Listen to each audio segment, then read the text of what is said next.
The secret contract for Donald Trump's White House ballroom just got leaked, just got revealed as a result of a lawsuit filed against the Trump administration, and it reveals a lot, including how it protects donors who are giving a bunch of money to Trump to build this ballroom and how they can remain anonymous with this agreement, and also how it removes basically any safeguards to prevent a conflict of interest. So Harry J. Sisson just exposed a leaked contract showing Trump's $400 million White House ballroom is basically a legalized bribery scheme. Anonymous donors, zero oversight, and taxpayers actually funding it through inflated contracts. This is the smoking gun proving systematic corruption at the highest levels. But he said, a Trump-hating judge for the first time in history wants Congress to pay hundreds of millions of dollars for a glorious ballroom instead of accepting donations from great American companies and citizens. Well, who are those people? Who are those people? And by the way, we, the American taxpayers, are paying for the ballroom, despite Donald Trump claiming otherwise. This is a first. In other words, he wants taxpayers to pay for the ballroom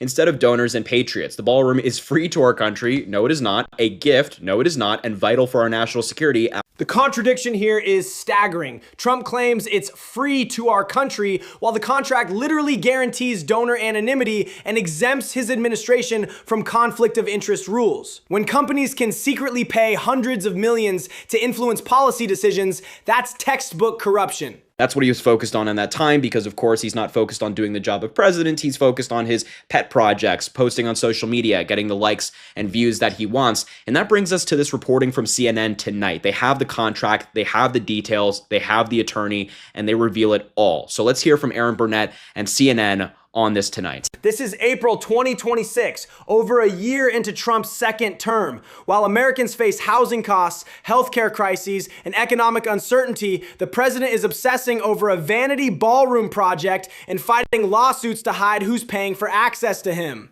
But what is in this agreement allows donors to the $400 million Trump project to remain anonymous. And it also exempts the White House from key conflict of interest safeguards and limits scrutiny by Congress. Now, the White House repeatedly defends the project, saying donations from major companies that we know of, like Amazon and Google, mean that, well, taxpayers aren't footing the bill for the $400 million project. Trump posts, I'm honored to be the first president to finally get this much-needed project underway with zero cost to the American taxpayer. The White House ballroom is being privately funded by many generous patriots, great American companies, and yours truly. Well, this is Trump's ballroom, and anybody who wants to curry favor with the president to get a deal approved or, who knows, something to go away that they don't want to deal with as a company, they know all of this full well. It is a project he's been obsessed with. Amazon and Google putting money into this project isn't charity, it's investment. These tech giants have billions in government contracts at stake. The anonymity clause means we can't see which foreign entities, defense contractors, or crypto billionaires bought direct presidential access.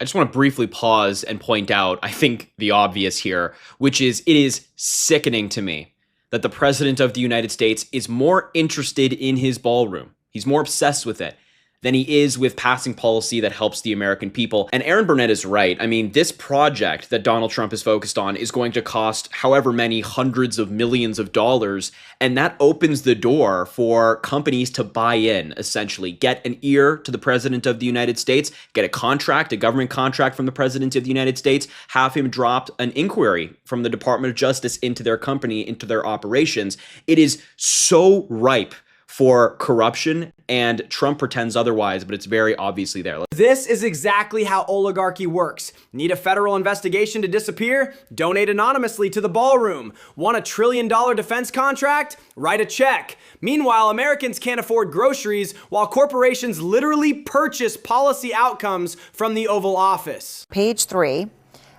joint responsibilities of the parties, number 8. Preserve the anonymity and privacy of any donor who wishes to remain anonymous.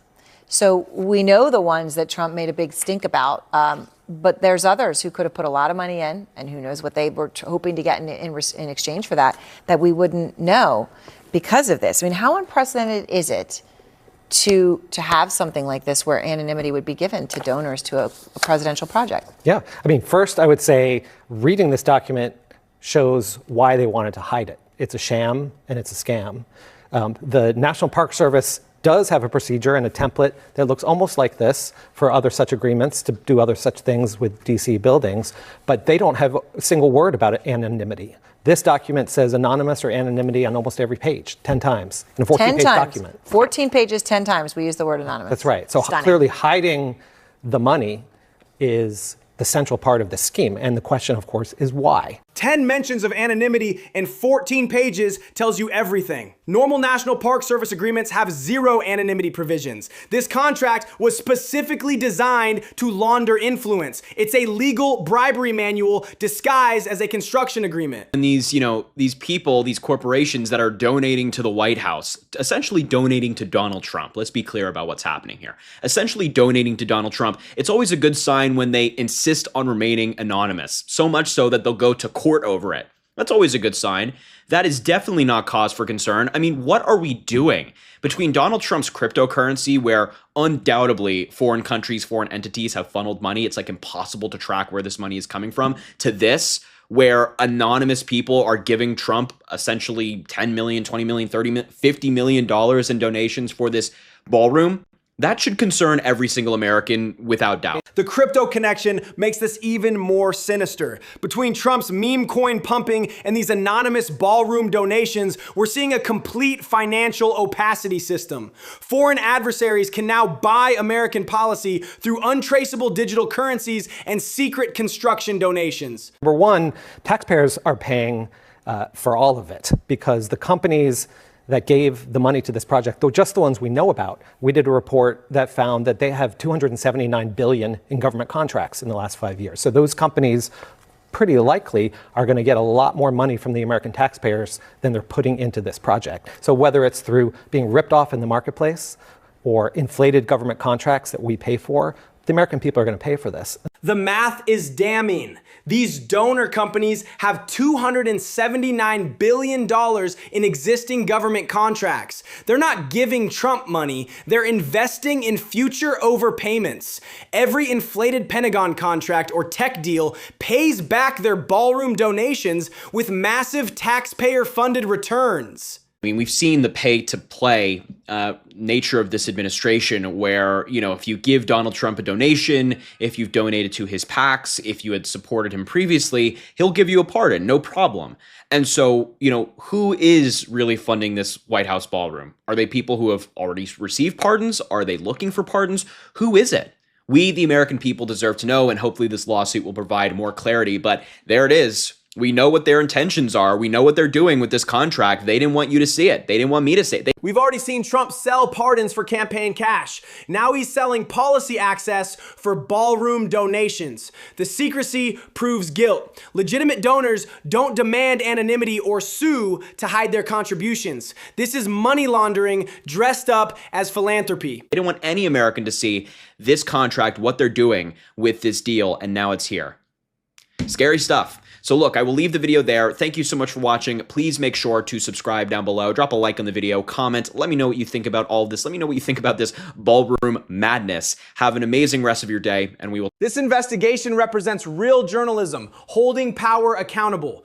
The contract they fought to keep secret exposes the entire pay-to-play operation. When the president's personal projects become vehicles for anonymous influence peddling, democracy itself is for sale.